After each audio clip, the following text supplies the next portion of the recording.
C'est aux croyants de Corinthe que l'apôtre écrit. Et une des caractéristiques de cette lettre aux Corinthiens, comme des lettres de Paul en général, est qu'il se place vis-à-vis de ses destinataires sur un pied de dépendance mutuelle. Il se regarde comme unis à eux. Et il les regarde comme unis à lui, de telle sorte que tout ce qui surgit entre eux devient un problème commun. Il ne dit pas « puisque j'ai ce ministère ». Il dit « nous avons ce ministère ».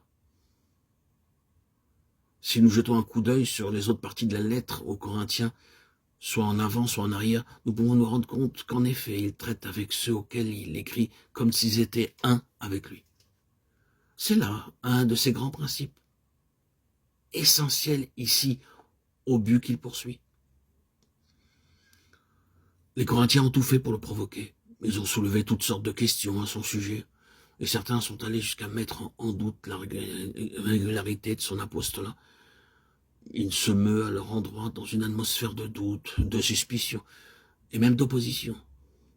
C'est l'homme qui a devant lui, dans l'Église, des gens qui ne l'aiment pas, qui ne le veulent pas, et qui seraient heureux de se débarrasser de lui pour le remplacer par d'autres, à qui vont déjà leurs préférences.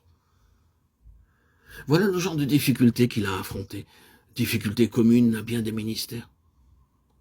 Comment se comporter dans l'Église avec des gens qui, à franchement parler, ne vous aiment pas, ne vous veulent pas, et répondent sur votre compte toutes sortes d'appréciations peu dignes.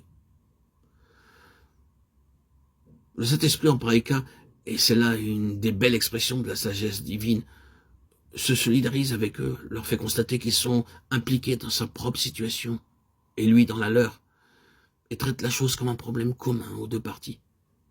C'est ce que fait Paul. Il descend, pour ainsi dire, au milieu d'eux et se met à leur parler comme s'ils avaient tous à faire face, eux et lui, aux mêmes difficultés. C'est pour cela qu'il dit « nous avons ce ministère ». Si je mentionne la chose, c'est que nous sommes tous appelés à reconnaître que nous avons ce ministère. Ce n'est pas quelque chose qui est réservé par la vertu d'un geste officiel à une certaine classe de gens appelés pasteurs ou missionnaires. Ce ministère appartient à tout enfant de Dieu. Il existe sous une forme intensifiée chez ceux qui ont été spécialement mis à part pour le service de l'Évangile. Mais il nous est échu à tous. Quand nous pensons au ministère, nous ne nous représentons pas quelque chose de distinct, de séparé, appartenant en propre à une catégorie privilégiée de croyants. C'est toute la maison de Dieu, c'est le corps de Christ tout entier qui exerce ce ministère. Il incombe à chaque membre, chacun d'entre nous en a sa part. Aussi, ces mots s'appliquent-ils à vous autant qu'à moi. Nous avons ce ministère. Le ministère qui nous est révélé est celui dont Dieu a besoin, le seul qui soit selon sa pensée.